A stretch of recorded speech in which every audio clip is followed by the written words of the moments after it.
Hi friends, good morning. ఈ particular video కూడా pattern series అనండి.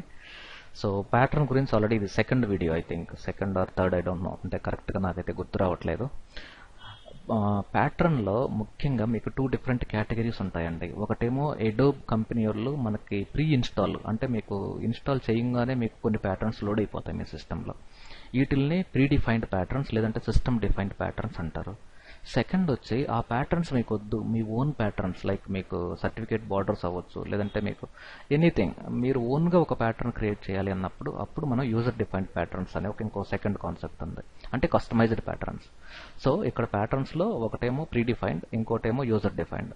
యూజర్ డిఫైన్డ్ నేను ఇంతకుముందు సిరీస్ చెప్పాను, ఓకేనా. ఇప్పుడు ప్రీ డిఫైన్డ్ ప్యాటర్న్స్ అనేది కూడా ఒకసారి చెప్తాను. దానికంటే ముందు ఈ ఫ్లవర్ ఉందనుకోండి, ఈ ఫ్లవర్ నేను ఒక్కసారి సెలెక్ట్ చేస్తాను. సో ఈ క్విక్ సెలెక్షన్ టూల్తో సెలెక్ట్ చేస్తున్నాను దీన్ని, ఓకేనా. సో పర్ఫెక్ట్గా సెలెక్ట్ అయిపోయింది, ఎందుకంటే మీకు ఎడ్జ్ అనేది చాలా స్మూత్ ఉంది కాబట్టి రిఫైన్ టూల్తో. సో కొంచెం దీన్ని ఒక 1 రేడియస్ ఇచ్చేసి, సో కంట్రోల్ సి లేదంటే new document, control C close చేసేసి న్యూ డాక్యుమెంట్. చూడండి ఎంత సైజ్ చాలా హెవీ ఉంది ఇది. పేస్ట్, ఓకేనా. సో ఇది బ్యాక్గ్రౌండ్ నాకు అవసరం లేదు. ఈ ఇమేజ్ యొక్క సైజ్ ఎంత ఉందో నాకు తెలియదు. ఇమేజ్లో సైజ్ వెళ్ళి దీన్ని 100/98 అంటాను, ఓకేనా. ఇప్పుడు దీన్ని డిఫైన్ చేస్తాను, డిఫైన్ ప్యాటర్న్, ఓకేనా. 100/98 సంథింగ్. ఇప్పుడు నేను ఏం చేస్తున్నానంటే దీన్ని ఒక 2500/3600 సంథింగ్. ఇప్పుడు ఎడిట్లోకి వెళ్ళి నేను ఫిల్ అన్నాను అనుకోండి, ఇక్కడ నా ప్యాటర్న్ ఇక్కడ వస్తుంది. Select, okay. ఇప్పుడు కంట్రోల్ 1 కొడితే మీకు ఆ ప్యాటర్న్ అనేది ఫుల్ స్క్రీన్లో కనబడుతుంది, అంటే 100%. ఇందాక అది 13% ఉంది, అంటే రిపీటెడ్గా టైల్ అయిందనమాట ఇది, ఓకేనా. సో దీన్ని మనం యూజర్ డిఫైన్డ్ ప్యాటర్న్ అంటారు. సో మనం ప్యాటర్న్ క్రియేట్ చేసి మనం అప్లై చేసాం. అలాగే మీకు కొన్ని గ్రిడ్ సిస్టమ్స్ ఉంటాయి. Say for example 11/11, okay. ఇందాక ఆల్రెడీ చూపించాను ఇది. సో మళ్ళీ ఒకసారి చేస్తున్నాను ఇది. సో ఈసారి నేను న్యూ, ఇక్కడ ఈ పెన్సిల్ టూల్తో, అంటే బ్రష్ టూల్తో, సారీ పెన్సిల్ తీసుకోండి, ఎందుకంటే మీకు 1 2 3 4 5 6 7 8 9 10 11 ఇక్కడ మళ్ళా ఇక్కడ కొన్ని యాడ్ చేసుకోండి. సో కంట్రోల్ జెడ్ కొట్టండి రాంగ్ వస్తే. దీన్ని నేను బ్యాక్గ్రౌండ్ హైడ్ చేసి డిఫైన్ చేస్తాను. ఎడిట్ డిఫైన్ ప్యాటర్న్, ఇది సెకండ్ అంటాను. దీన్ని క్లోజ్ చేద్దాం. ఎలా చేశానండి, ఎడిట్లో డిఫైన్ ప్యాటర్న్ అనాలి. ఇదిగోండి ఇది, ఇక్కడ నేమ్ ఇచ్చి ఓకే కొట్టాలి, ఓకేనా. నేను క్యాన్సిల్ చేస్తాను, ఎందుకంటే అది ఆల్రెడీ మనం క్రియేట్ చేసాం కాబట్టి. సో ఈసారి నేను నా బ్యానర్ కావాలి. సే నా బ్యానర్ సైజ్ వచ్చి 1800 అనుకుంటాను. 1800 బ్యానర్ ఉండదు, డోంట్ వర్రీ, జస్ట్ మీకు క్లియర్గా కనపడడం కోసం చెప్తున్నాను ఇది. సో ఇప్పుడు నేను ఏం చేస్తానంటే ఆల్ట్ బ్యాక్ స్పేస్, ఒక కొత్త లేయర్ తీసుకొని ఎడిట్లో ఫిల్ చేద్దాం ఆ ప్యాటర్న్.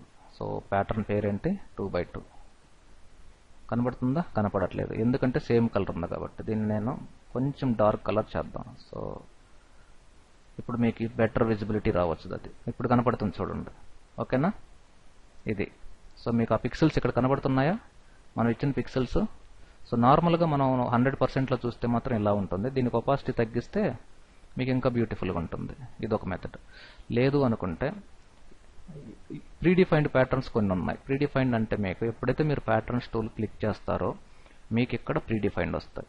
వీటిల్లోనే ఇవన్నీ రెడీమేడ్ లైబ్రరీస్ అండి. ఆర్టిస్టిక్ అనేది ఒక లైబ్రరీ. ఓకే కొట్టంగానే ఆర్టిస్టిక్ లోడ్ అయిపోద్ది, ఓకేనా.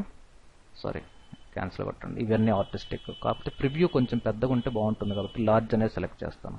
ఇవి కూడా మీకు అదే ప్యాటర్న్స్. సో ఈ బ్రష్ సైజుని కొంచెం పెంచుతాను, ఎందుకంటే అంత డాక్యుమెంట్లో మనం 1000 ఇచ్చేస్తాను. సో దట్ మనకు ఒకే సింగిల్ షాట్లో మీకు ప్యాటర్న్ ఫిల్ అయిపోతుంది. ఇదొక ప్యాటర్న్. ఇవి బాగుంటాయి బ్లాగింగ్స్లో కానీ వాటిల్లో. సో ఇంకొక లేయర్ తీసుకుందాం. ఈసారి ఇంకొక ప్యాటర్న్ లేక జంప్ అవుతాను. ప్రాబబ్లీ ఈసారి ఇది తీసుకుందాం. చూడండి ఇదొక ప్యాటర్న్. లేదంటే ఇంకొక ఇది తీసుకొని, సారీ సేమ్ ఇక్కడే క్లిక్ చేసుకొని ప్యాటర్న్ టూల్తో ఇక్కడ మళ్ళీ మీకు లైబ్రరీస్ ఉన్నాయి కదా. సో ప్యాటర్న్ అనేది క్లిక్ చేయాలి ఫస్ట్. క్లిక్ చేస్తే ఇక్కడ వస్తున్నాయి, ఇక్కడ చూడండి. ఈసారి కలర్ పేపర్, ఎడిటబుల్, ఇవన్నీ లైబ్రరీస్ అండి. వండర్ఫుల్ లైబ్రరీస్ అసలు ఇవి. వీటిని యూజ్ చేసుకున్నా చాలు. సో మీకు ఒక ఇంటీరియర్ డిజైనర్ అవ్వచ్చు, ఈ ప్యాటర్న్స్ రెగ్యులర్గా వాడుతుంటారు. లైక్ మళ్ళీ మీరు ఒకసారి చెక్ చేసుకోండి, ప్రతి ప్యాటర్న్ మనం క్లిక్ చేయాలంటే కొంచెం కష్టం కాబట్టి సో అలాగే మీకు నేచర్ అనేది నా ఫేవరెట్. దేంట్లో నేచర్ అనేది ఒకసారి మీరు ఇక్కడ క్లిక్ చేస్తే నేచర్ అని ఒక ఆప్షన్ వస్తుంది. నేచర్ ప్యాటర్న్స్ అంటారు. ఇవి చాలా బాగుంటాయండి. ఇవి లైక్ మీకు ఇలా వస్తుంది, అన్ని కంప్లీట్గా ఫ్లవర్స్ రిలేటెడ్ ఇది. సో ఇవన్నీ మీకు ఒక బార్డర్లో కావాలి అనుకుంటే కంట్రోల్ ఏ కొట్టుకొని రెక్టాంగిల్తో దీన్ని మైనస్ చేద్దాం. సో కంట్రోల్ మైనస్, ఈ ఏరియాని నేను సెలెక్ట్ చేశాను. సో ఇప్పుడు నేను ఈ ప్యాటర్న్ టూల్తో మీకు నచ్చిన ప్యాటర్న్, ఇదే కదా ప్యాటర్న్ టూల్, సెలెక్ట్ చేసి ఇలా డ్రాగ్ చేశాను అనుకోండి, డైరెక్ట్గా మీకు ఫ్రేమ్ బార్డర్ క్రియేట్ అయిపోతుంది. ఇప్పుడు నేను దీన్ని ఇన్వర్స్ అంటే ఏమవుతుంది, ఈ లోపలది సెలెక్ట్ అవుతుంది. దాంట్లో మీకు నచ్చిన ఫోటో పెట్టుకోవచ్చు. సే ఫర్ ఎగ్జాంపుల్ ఇది పెడదాం, కాపీ, ఈ ఏరియాలో పేస్ట్ ఇంటూ అంటాను. ఓకేనా, ఫైన్. ఇలా సో కంట్రోల్ టీ అనేది మీకు తెలుసు కాబట్టి దాని గురించి నేను ఎక్కువ మాట్లాడదలుచుకోలేదు. ఇది ఓకేనా, ఫైన్. సో ఇక్కడ మీకు బేసిక్గా 2 టైప్స్ ఆఫ్ ప్యాటర్న్స్ ఉంటాయి. ఒకటి user defined, second system defined. ఓకేనా, ఒకసారి మీరు వీడియోని మళ్ళీ రిపీట్ చేయగలిగితే మీకు క్లియర్గా అర్థమవుతుంది. థ్యాంక్స్ అండి. Thank you very much for watching digital Vidya.